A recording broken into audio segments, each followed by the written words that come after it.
बाबा साहब अंबेडकर ने हमें संविधान दिया था और ऐसे देश में संविधान बाबा साहब अंबेडकर को बनाना था जहां विभिन्न जातियां, विभिन्न धर्म, विभिन्न भाषाएं, विभिन्न रस्म, विभिन्न त्योहार, विभिन्न देवी और देवताएं। बाबा साहब अंबेडकर के सामने यह जिम्मेदारी थी कि ऐसा संविधान भारत में बने जो भारत की संस्कृति से जुड़ा हुए, जो कांग्रेस की संस्कृति से जुड़ा हुए, जो संस्कृति जोड़ने की संस्कृति है। हम दिल जोड़ते हैं, संबंध जोड़ते हैं, रिश्ता जोड़ते हैं, सब समाज को जोड़ के रखते हैं।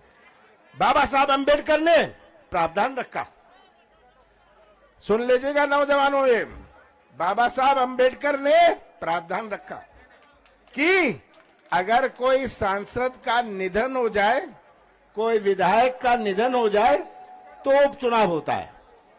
बाबा साहब अंबेडकर ने ये कभी अपने स्वप्न में नहीं सोचा था कि ऐसा समय आएगा जहां कोई विधायक बिक जाए और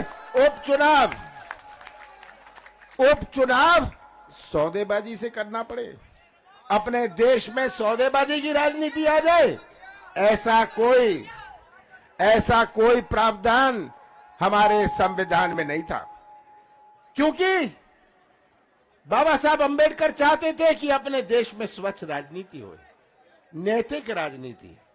कोई सौदा नहीं करेगा, कोई बोली नहीं बोलेगा, और सरकार बनेगी तो वोट से बनेगी, नोट से नहीं बनेगी। तो हर चुनाव तो एक प्रजातंत्र का उत्सव होता है, पर ये कैसा उत्सव है? ये तो सौदेबाजी का उत्सव है। ये सौदा हुआ, बोली बोली और सरकार बना ली। अब तो आपको आगे ये चाहते हैं कि पंचायत के चुनाव में गांव में बोली बोल लेना, सरपंच बन जाएगा। ये अब हालत आने वाली है। ये आज हमारा प्रजातंत्र जो है, हमारा संविधान जो है, इतनी बड़ी संख्या में मैं नौजवानों को देख रहा हूं। नौजवानों, ये आपकी रक्षा के लिए है। बुजुर्गों ने तो अपना जीवन काट लिया, पर नौजवानों के सामने तो पूरा जीवन पड़ा है, और आपको इस प्रजातंत्र और इस संविधान की रक्षा करनी है।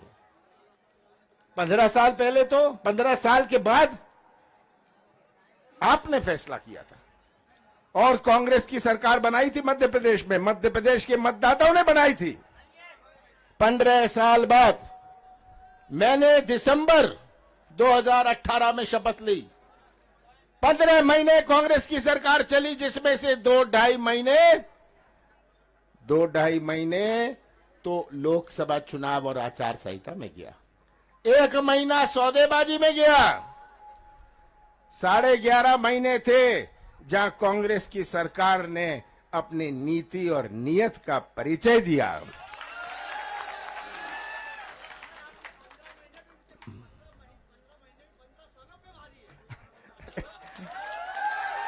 ये 15 साल बाद शिवराज सिंह जी ने कैसा प्रदेश सौंपा? ऐसा प्रदेश शिवराज सिंह जी ने मुझे सौंपा जहां किसानों की आत्महत्या में नंबर 1, बेरोजगारी में नंबर 1, भ्रष्टाचार में नंबर 1, महिलाओं की अत्याचार में नंबर 1, ऐसा प्रदेश मुझे सौंपा। कौन सी चुनौती नहीं थी? कौन सी चुनौती हमारे सामने नहीं थी?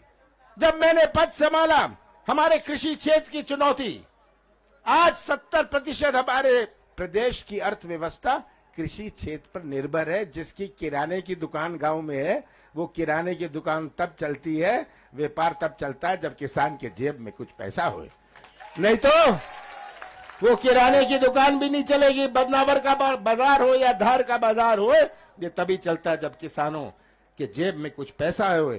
किसानों को जेब में पैसा होता है तो उनके बच्चे को अच्छी पढ़ाई हो जाती है, अच्छी कमीज पहन सकते हैं, पर उनकी जेब में कुछ ना होए तो आगे आने वाली पीढ़ी भी प्रभावित होती है। हमारा किसान का जन्म कर्जे में होता है, उसकी मृत्यु कर्जे में होती है। हमने शुरुआत करी, कर्जा माफ की। आप सब गवाह है कितने हजारों किसानों का कर्जा माफ किया। शिवराज सिंह जी झूठ बोलते रहे, रोज झूठ बोलते हैं। अब क्या करूं, ये तो झूठ को भी शर्मा देंगे, ऐसा झूठ बोलते हैं। मैंने सोचा था शिवराज जी सबक सीख गए होंगे 15 महीने घर बैठ के, पर कभी तो कितनी एक्टिंग कर लेते हैं। कभी लेट जाएंगे मंच पर, कभी घुटने ठेक लेंगे, कहेंगे कि जनता मेरी भगवान है। शिवराज जी आपका तो माफिया भगवान है। आप तो ऐसी एक्टिंग करते हैं, चले जाइएगा बंबई, शाहरुख खान और सलमान खान से भी शर्म नीचे दिखा देंगे। आप नाम ऊंचा करिएगा, एक्टिंग कर लीजिएगा जाके। ये 15 साल बाद ये हालात थी कि जितने उद्योग ना लगे उससे ज्यादा बंद हो जाते हैं। हमारे किसान के साथ न्याय नहीं। क्या भाव मिलता था? पिछले साल भी तो भाव मिला, पिछले साल भी भाव मिला। इनके समय में किसानों के साथ अन्याय। और शिवराज सिंह कहेंगे मैं किसान का बेटा हूं। हाँ। कहते हैं ना किसान का बेटा हूं, सबसे ज्यादा आत्महत्या मेरे यहां होती है। तब कहेंगे मैं मामा हूं, सबसे ज्यादा महिलाओं पर अत्याचार मध्य प्रदेश में होता है। शिवराज सिंह जी मामा हैं। अब तो पता नहीं क्या कह रहे हैं अपने आप को, आपको टाइगर टूगर कह रहे हैं। ये आज हमारे कृषि क्षेत्र में एक नई क्रांति आए, मेरा प्रयास था।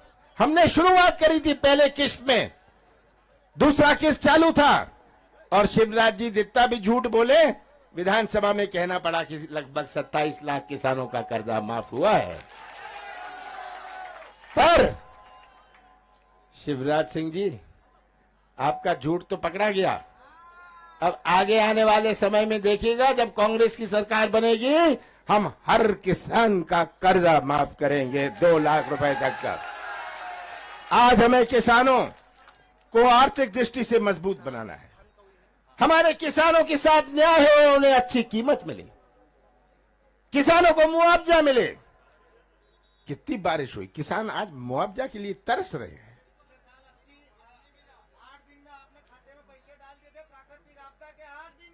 ये सब बात आप सबके सामने है। तो पर सबसे बड़ी चिंता मुझे इन नौजवानों की है। ये नौजवान जो बैठे हैं, यही नौजवान हमारे मध्य प्रदेश का निर्माण करेंगे भविष्य में। यही नौजवान जिनकी दुनिया कुछ और है।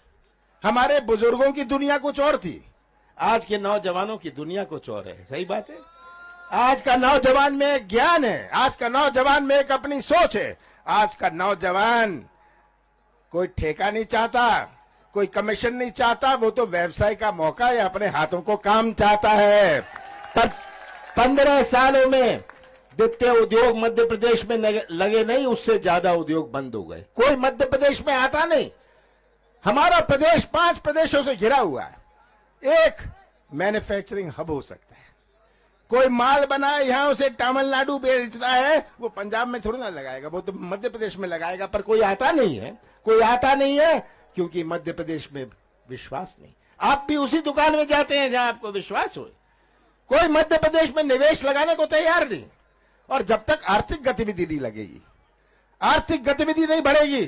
एक उद्योग लगता है, 5 लोगों को मौका मिलता है। कोई ट्रक चला लेता है, कोई बस चला लेता है, कोई गाड़ी चला लेता है, कोई मरम्मत का काम कर लेता है। ये आज आर्थिक गतिविधि चौपट। शिवराज सिंह जी को चिंता नहीं थी। वो तो सोचते थे कि जितना मैं गुमराह कर सकूं, झूठ बोल सकूं, जितनी मैं घोषणाएं कर सकूं। 15,000 घोषणाएं कर दी, 15,000 घोषणाएं कर दी। जहां जाओ घोषणा कर दो। मैं तो कहता हूं ये नारियल पहले तो जेब में लेके घूमाते, अब तो चुनाव आ गया तो ट्रक में लेके नारियल ले जा रहे हैं कि जहां आए नारियल फोड़ो। ये आज सही तस्वीर आप सबके सामने है।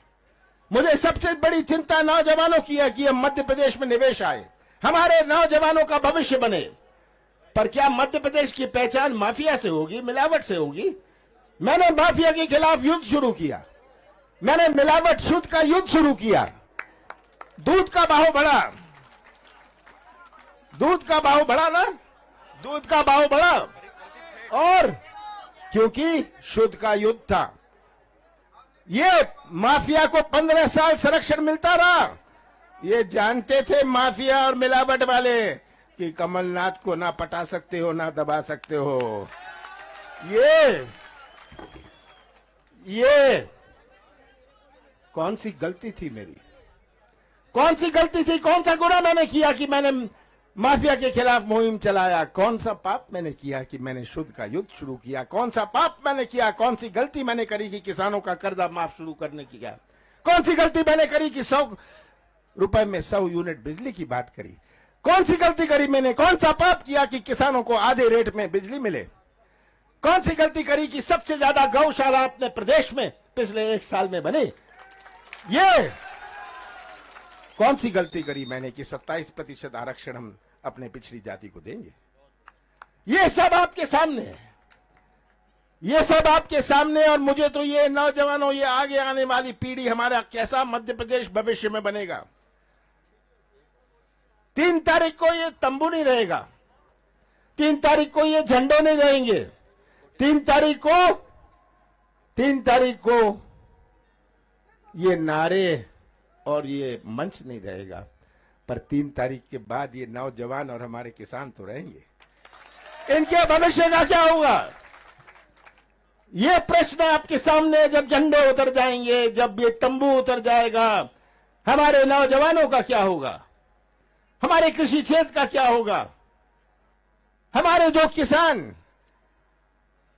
और गरीब आदिवासी जिनके पट्टे नहीं बने, उनके पट्टे बनवाने हैं हमें। कांग्रेस की ही नीति थी कि आजादी के बाद इंदिरा गांधी जी ने हमारे आदिवासी भाइयों के लिए वो कानून बनाए।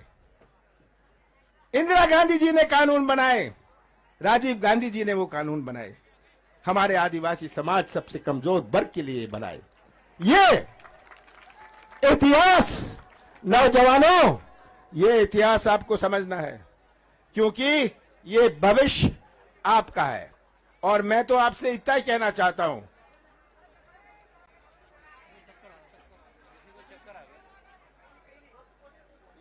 ठीक है?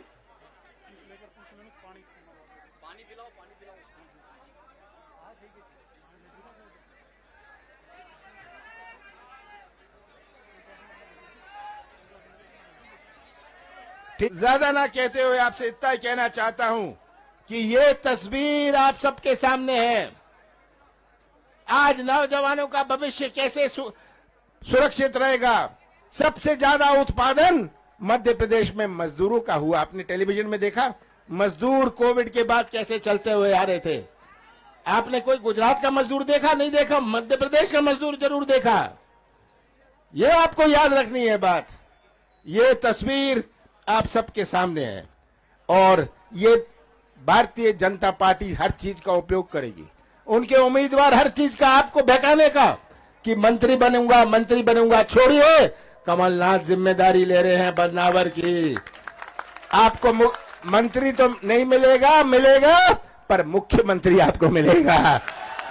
कह दीजिएगा उन्हें, हमें मंत्री की जरूरत नहीं है, हमें तो मुख्यमंत्री की जरूरत है। और बदनावर का उतना ही अधिकार मुझ पर रहेगा जो छिंदवाड़ा के लोगों का मुझ पर है।